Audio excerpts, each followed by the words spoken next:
대장동 개발 의혹이 전국을 뒤덮은 가운데 이재명 경기지사가 2차 국민선거인단 투표에서도 압승을 거두면서 대세론을 이어갔습니다. 나흘 뒤 2차 컷오프를 앞둔 국민의힘은 이 지사에 대한 공세 수위를 높이는 가운데 이 경선 주자 간의 막판 기싸움도 치러지고 있습니다. 김영주 전 통합민주당 의원, 신성범 전 새누리당 의원 두 분과 함께 전국 현안 진단해 보겠습니다. 네, 어서 오세요. 안녕하세요.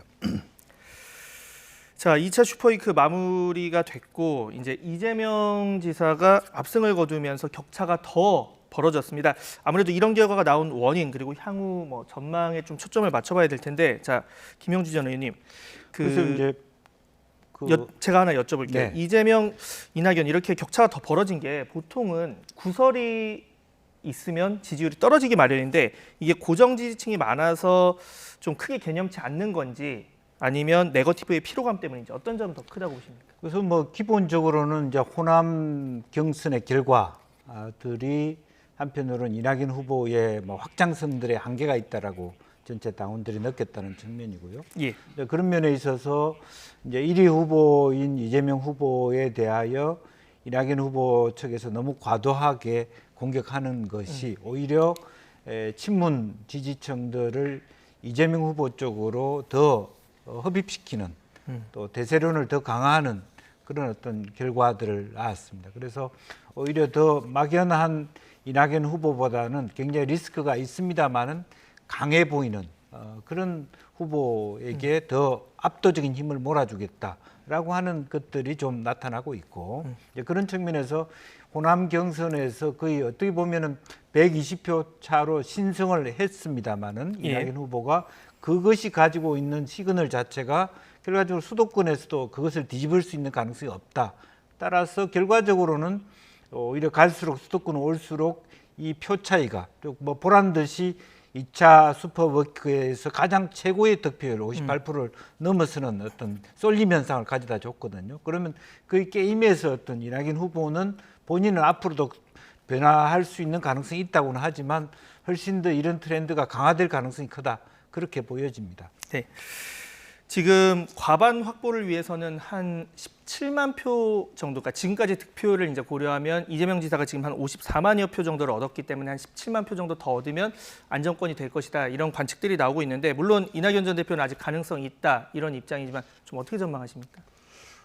저희들이 관찰한 바로는 이낙연 후보의 저 희망, 아직 가능성이 있다는 것은 좀 희망상에 그칠 가능성이 높아지는 거잖아요. 남은 데가 아시는 대로 9일 날 이번 토요일이 경기, 10일이 서울이잖아요. 그러면 경기도가 제가 보니까 선거인단 약 16만이고 서울이 14만이죠. 네. 그다음에 이른바 제3차 모집한 선거인단의 31명, 그래서 61만 명이 남아 있는 거예요. 61만 명. 그러면 61만 명이라고 치면 지금의 평균 투표율을 65에서 65 잡으면 아마 얼마 나올 건데 40만 정도 40만 정도 되죠. 네, 그러면 40만 표에 40만에서 17만만 가져가도 된다면 그건 50%가 안 돼.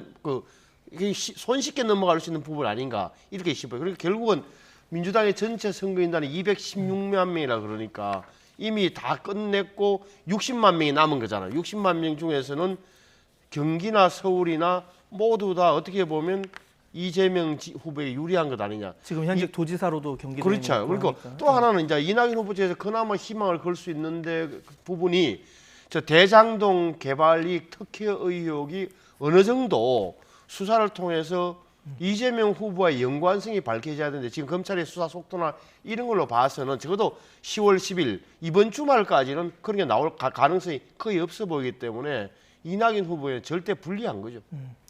단기간에 이제 변화의 모멘텀을 찾기가 쉽지 않다라는 그렇죠. 말씀해 주셨고 결국 이 최대 변수는 아무래도 대장동 관련 의혹이 될 텐데요. 자, 이재명, 이낙연 두 후보 간의 치열한 공방도 오갔습니다. 어제 연설 내용 직접 들어보시죠.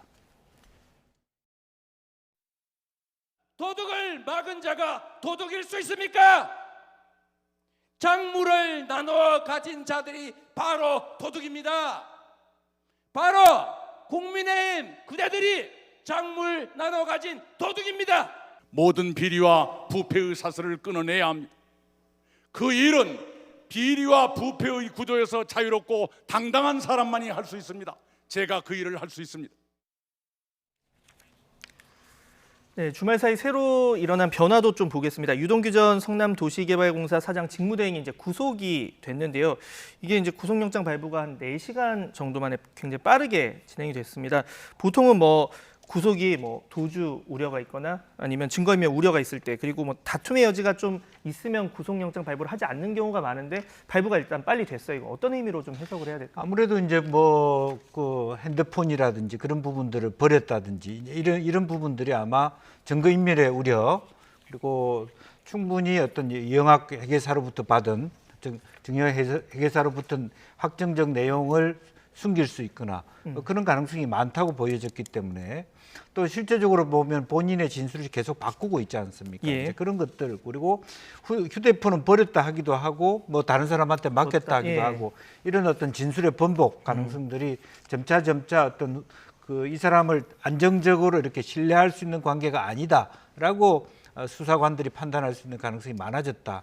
그렇게 볼 수 있고, 그런 면에서 지금 이제 특정경제범죄 가중처벌법상에 있는 횡령이나 배임이나 이런 부분들을 가지고, 또 대장동뿐만 아니라 위례 신도심과 관련된 부분도 뇌물 사건 같은 것들 포함해서 여러 가지 어떤 정황 증거를 검찰 쪽에서 많이 갖고 있는 것 같습니다. 그래서 그렇게 단시간 내에 하고 있는데, 그나마도 뭐 야당이 보기에는 이것도 늦장 수사 아니냐 이렇게 공격을 하고 있기 때문에 검찰로서는 빨리 구속 수사를 요청할 수밖에 없었다, 그렇게 보여집니다. 네, 이 부분 한번 두 분과 좀 짚어보겠습니다. 그 유전대행과 이제 측근 논란에 대해서 여쭤볼 건데요. 이재명 지사가 뭐 직원이 연루돼서 깊은 유감이다. 하지만 오늘 이런 얘기를 했어요. 한 전 직원이 뇌물 받으면 대통령 사퇴하나 이런 얘기를 했고, 뭐 지금 당연히 국민의힘 쪽에서는 뭐 코미디다 이러면서 비판을 하고 있고 다양한 의견들이 나오고 있습니다. 이 측근인지 아닌지 이 부분에 대해서 신성범 전 의원님 먼저 여쭤볼게요. 아니 그러니까 이게 결론부터 이야기하면 이재명 후보의 굉장히 비유가 굉장히 잘못하신 거예요. 그러니까 한국전력 직원하고 대통령 사이와 무슨 상관이 있습니까? 그건 전혀 상관이 없는데, 유동규 씨야말로 제가 이렇게 프로필을 보니까 이재명 후보의, 적어도 이재명 후보의 정치적 참모였던 건 분명한 거예요. 다시 말씀드리면은 이재명, 유동규 씨가 서로 알게 된 게 2008년 내지 2009년일 겁니다. 그 시절이 뭡니까? 이재명 씨는 당시에 2006년도에 성남시장 나와서 떨어지고 2008년도에 국회의원 선거 나와서 떨어지고 굉장히 어려운 시절이에요. 근데 예. 그때 유동규 씨가 분당구 정자동에 있는 아파트의 리모델링 조합장이었어요. 재건축 조합장이란 말이죠. 그러면 분당이라는 데가 그 당시 여당 한나라당이 굉장히 강했던 곳인데, 시장 선거를 염두에 두고 있던 당시 이재명 변호사 입장에서 굉장히 그 원군이 된 거예요. 왜냐면 아파트 단지에서 그 리모델링 공동 개발해 그 재건축하는데 이재명 변호사가 도움을 주겠다고 공약을 하고 그 표를 얻어오는데 중간 역할을 한 게 유동규 조합장이었단 말이에요. 그래서 시장직 인수위원회, 도시개발공사, 본부장, 사장 다 알잖아요. 정치를 해본 사람들은 안다고요. 그게 왜냐하면 이런 산하기관이나 공사에 본부장, 감사 이렇게 시킨다는 게 굉장히 정치적으로 도움이 준 분한테 주는 그런 정치적 자리거든. 그렇게 계속 지금까지 작년까지 관광공사 사장도 시켜준 거 아닙니까? 이 정도라면 정치적 참모였던 거는 분명한 거예요. 근데 지금 와서 전혀 나하고는 관계없는 사람이다, 아주 멀어졌다라고 표현하는 것은 이재명 지사 입장에서는 마음은 급하겠지만 취해야 할 행동은 아니더라고 저는 생각합니다. 짧게 두 가지만 여쭤보겠습니다. 그러니까 이재명 지사 측에선 강조하는 게 유 전 사장 직무대행의 일탈이 자신이 성남시장에서 물러난 뒤의 일이다, 이게 하나고, 또 하나는 경기관광공사 관련해서도 예산 안 내줘서 말도 없이 그만뒀고 이후에는 별다른 교류가 없었다. 경기관광공사는 작년에 그만둘 때 영화를 만들겠다 하는데 경기도에서 안 도와주니까 나하고 틀어져서 나갔다는 취지로 읽히던데, 그 부분은 모르겠어요. 저는 모르는데 어찌됐건 이재명 지사가 그냥 개인적인 관리에게 수천 명 되는 성남시청 공무원과 산하기관의 원오버된 한 명이었다는 식으로 저렇게 하는 것은 저는 전혀 안 맞다고 봐요. 그러니까 이거는 성남에 가서 아는 사람한테 물어보면 유동규 또는 정모라는 사람이 정치인이 이재명과 어떤 관계인지에 대해서는 성남 사람들이 다 안다 그래요. 네, 김용주 전 의원님, 측근입니까 아닙니까? 이제 그러니까 실제적으로 보면은 아까 방금 신현 얘기한 것처럼 성남도시개발공사의 거의 어떤 실제적인 설계를 또 맡아 했고, 또 경기 관광공사 사장까지 갔다라고 하는 것은 상당히 많이 어떤 정치적 도움을 받은 네. 선거에 도움을 받은 사람은 맞는 것 같습니다. 그리고 이재명 지사가 그런 부분에 좀 실언도 했죠.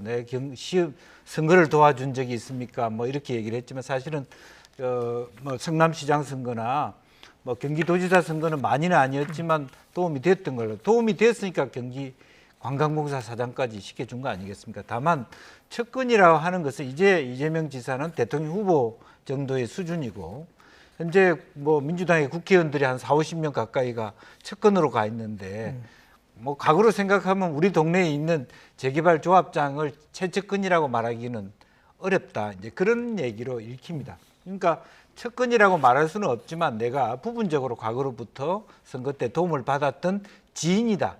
이런 정도까지 내가 아꼈던 나를 많이 도와줬던 사람이다 정도까지는 얘기할 수는 있을 것 같습니다. 지금 관리 책임을 도덕적으로 지겠다라고 이재명 지사가 이야기를 했어요. 이건 뭐 한 유감 표명 정도, 뭐 어떤 정도로 봐야 될까요? 향후? 글쎄 어쨌든 뭐 자기 산하기관에 있었던 사람이 잘못된 판단을 했거나 예. 또 뇌물이나 횡령이나 또 배임을 했을 때 그 기관장으로서 도덕적 책임을 지는 것이죠. 예를 들면 뭐 대통령이 장관이 잘못했을 때 혹은 기관장이 뭐 석유공사 사장이 잘못해서 도덕적 책임을 지는 건 자연스러운 현상이라고 보여집니다. 다만 지금 현재 이제 법으로 봤을 때 배임의 경우에 어떻게 되냐면 그동안에 본인이 대장동 문제를 굉장히 공공 환수를 많이 한 치적이라고 봤는데 배임의 내용은 뭡니까? 실제로 이 유동규 씨가 실제적으로 특혜를 주도록 설계했다라고 하는 것은 이재명 지사가 얘기한 거하고 내용이 달라지기 때문에 예. 이재명 지사를 매우 곤혹스럽게 만드는 부분이 있어서 이거는 단순히 도덕적 책임이 아니라 실제로 무능한 거 아니냐 이렇게 공격을 받을 수 있는 여지가 생기는 거예요. 이제 그런 부분이 남아 있다고 보여집니다. 네. 그러니까 김 의원이 설명을 정말 잘해 주셨는데 유동규 씨에게 주어진 혐의가 두 개잖아요. 하나는 뇌물. 그러니까 김만배 씨한테 5억 받았고 위례에서 3억 받았다는 부분은 너무 명백한 증거가 있겠죠. 그러니까 그들은 동거래라고 이야기하지만 검찰에서는 아마 증명할 근거가 있었고 일단은 뇌물로 됐고 그다음에 더 중요한 것은 말씀하신 대로 배임이에요. 배임의 취지가 뭐냐면은 이렇잖아요. 이게 저 성남의 뜰을 설계할 때 성남 도시개발공사가 50% 더하기 한 주를 가지고 갔잖아요. 그러니까 예. 가장 어떻게 보면 가장 많은 포션 그 많은 사람이에요. 많은 대주주인데 얼마 가지고 갔습니까? 1,830억 원을 가져갈 수 있도록 설계하고 배당금으로만. 예. 배당금을 말이죠. 나머지 7%, 1%의 화천대유, 6%를 갖고 있는 천화동인 1호에서 7호까지가 7% 합해서 7%인데 4,040억을 가져가도록 설계함으로써 결국은 그 성남도시개발공사 다시 말하면 성남시에 손해를 끼쳤다는 게 배임 혐의의 요지란 말이에요. 그렇다면 이 가장 측근으로 보여지는 또 이재명 후보는 부인하고 있지만 그분에 대한 책임, 그러니까 성남시장으로서 사인을 하고 최종 결재했던 그 책임으로부터는 벗어나기 힘든 건데 본인은 결국 유동규 개인의 일탈, 한 사람이 잘못한 거다. 나는 그런 민간 개발업자끼리의 이익 분배 구조를 몰랐다라고 빠져나가려고 하는 게 이재명 후보의 생각인 거죠. 네. 자, 이렇게 뭐 많은 얘기들이 나오다 보니까 이제 특검 관련 논의가 계속해서 나오고 있습니다. 이 국민의힘 대권 주자들이 유동규 전 이 사장 대행의 구속 이후 이재명 지사가 이 재당종 의혹의 몸통이라면서 한 목소리로 특검 요구하고 있고 이에 대해서 이재명 지사는 국민의힘 게이트라는 주장을 이어가고 있습니다. 직접 들어보시죠. 공정한 특검을 빨리 선임을 해서 그분에게 수사팀 구성도 맡기고 돼지 눈에는 돼지가 보이는 겁니다. 안 해먹은 일이 없기 때문에 야 이재명이가 설마 안 해먹었을 리가 있겠냐라고 생각하는 거죠. 네. 자, 지금 특검 주장을 보면 양쪽 입장이 국민의힘은 수사기관의 이제 정치적 중립성 이런 부분을 이제 문제 삼고 있고 반면에 민주당 측은 오히려 시간이 많이 걸리고 또 대선 앞두고 정치 공세화될 수 있다 이런 점을 들어서 반대를 하고 있는 상황입니다. 이 부분에 대해서 좀 정치적으로 어떤 해법이 있을지를 두 분한테 좀 여쭙고 싶어요. 먼저 말씀하시죠. 글쎄요, 이제 우리 민주당에서 얘기하는 건 합수부의 문제죠. 여러 가지 어떤 수사기관 단위의 다양한 부분들을 서로 파견해서 합동수사본부를 만들어서 가급적이면 빨리 네. 실제적으로 어떤 그 모두가 벽을 없애서 집중해서 국민들이 신뢰할 수 있는 수준까지 그러니까 검사도 파견하고 수사관도 파견해서 수사를 하는 부분, 그게 이제 해법이라고 보이지고요. 사실 어제도 제가 이제 국회 방송을 통해서 여야 국정감사 과정을 봤는데 예. 특검 요소를 가지고 너무 이제 공방을 하다 보니까 사실은 국감 자체도 실종되는 그런 느낌입니다. 그러니까 그렇죠. 특검이 굉장히 공평할처럼 보일 수 있지만 그것은 우선 기본적으로 수사가 굉장히 이것은 해보나 마나 잘못됐다고 했을 때 할 수 있는 선택이고요. 또 특검이라는 게 만에 하나 이재명 지사가 대통령이 되고 난 다음에 특검 할 수 있습니까?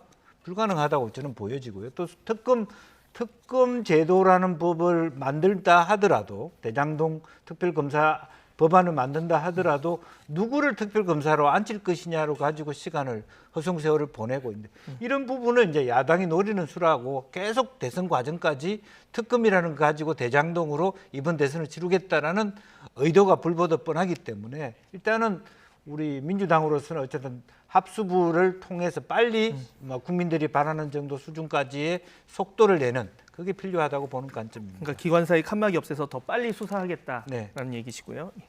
저는 지금 검찰이 이제 갑자기 적극적으로 나선 건 다행이라는 걸 전제로 말씀드리는데 이게 불거진 게 8월 31일 한 달이 넘었어요. 그동안에 검찰에서도 계속 민기징계를 했잖아요. 그러니까 그리고 또 심지어 경찰은 4월 1일 날 FIU에서 이상한 현금 흐름이 있다는 걸 경찰에 통보했는데 경찰청에 통보했는데 국가수사본부에 통보했는데도 5개월 동안 수사를 하지 않았다는 부분은 좀 주목할 필요가 있다. 그러니까 검찰에서는 뭐냐면 결국은 지금 야당의 어떻게 보면 지지율 1위 윤석열 후보도 조사하고 있고 서울중앙지검에서 그런데 여당의 이재명 후보에게로 불똥이 튈지도 모르는 이 사안에 대해서 하고 싶지 않았던 거예요. 그러다가 이제 정영학 씨라는 분이 들고 나오니까 겨우 수사를 하고 이제 지금 정확히 말하면 서울중앙지검 전담 수사팀이 하고 있는 거예요. 그나마 다행인데 저는 그럼에도 불구하고 이런 사안이야말로 여야가 빨리 합의해서 특별검사를 하는 게 훨씬 더 낫다. 왜냐하면 짧은 시간 안에 적어도 한 달, 두 달 시간을 정해서 모든 역량을 집중시켜서 할 수 있는 게 특별검사라고 보는 거고 지금은 당장은 이루어지기 힘들더라도 저는 언젠가는 이 검찰 수사 후에 다시 한번 특검 논란이 특검 필요성이 제기될 수밖에 없는 사안이다. 그리고 경찰 수사를 좀 더 잘하도록 검찰이 다음에 들어올 특별검사를 의식해서라도 수사를 제대로 할 수 있도록 특별검사 논의는 지금 여야가 계속 해야 된다고 봐요. 하나 추가로 여쭤보겠습니다. 이 화천대유로부터 아들이 50억이 받았다고 해서 지금 사퇴한 이제 곽상도 의원 네. 같은 경우에 지금 국감에서 민주당 측이 화천대유 관련해서 문화재 관련 이런 부분 해결을 해주기 위해서 좀 뭐가 있지 않았느냐 이런 의혹을 계속 제기하고 있고 관련 이제 검찰 수사도 아마 이제 진행이 될 것으로 보이는데 이 사퇴 선언에 대해서는 좀 어떻게 보십니까? 사퇴 선언은 잘 하신 거죠. 그러니까 예를 들어서 곽상도 의원이 아무리 본인은 떳떳하다 하더라도 국민이 어떻게 믿겠습니까? 대리 5년 9개월 근무했다는 대리가 50억을 준 것은 아버지 보고 준 것 아니냐? 다 이렇게 믿을 수밖에 없는 처지니까 사퇴는 잘 하신 거고 만약에 아들의 부탁을 받았거나 해가지고 문화재 문제를 처리해 주는데 당시 국회 교문이었던 곽상도 의원이 연관돼 있다? 그럼 밝혀내야죠. 당연히. 그런데 지금 정의당에서는 사과나 반성이 좀 빠진 사퇴 선언이다 이렇게 좀 아쉬움을 표현하기도 했거든요. 사과나 반성 필요 없고요. 사실은 수사를 해야 되겠죠.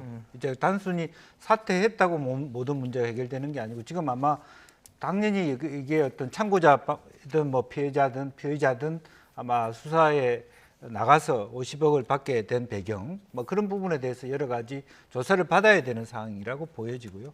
또 국민의힘 자체에서는 사실은 이것이 아쉬운 것은 오히려 탈당을 시켜주기 전에 사실은 국민의힘 자체 징계위 또 국회 징계위를 통해서 그런 어떤 과정들을 가져야 되는데 넌센스가 됐죠. 탈당을 시켜놓고 사퇴를 하니 제명을 하니 하는 것도 적절하지 못했고 이미 오래전부터 알고 있었는데 말하지 않는 것도 잘못된 부분이라고 생각이 됩니다. 네. 자, 국민의힘 경선 관련해서 이 부분 짧게 짚어보겠습니다. 지금 윤석열 전 총장 그리고 왕자 논란이라고 할 수 있을 것 같은데 토론회 때마다 이 왼손에 왕자를 이제 쓴 것이 이제 화면으로 보이면서 논란이 지금 되고 있는 상황입니다. 윤캠프 측은 이게 지지자들이 응원사만 이제 써준 거다.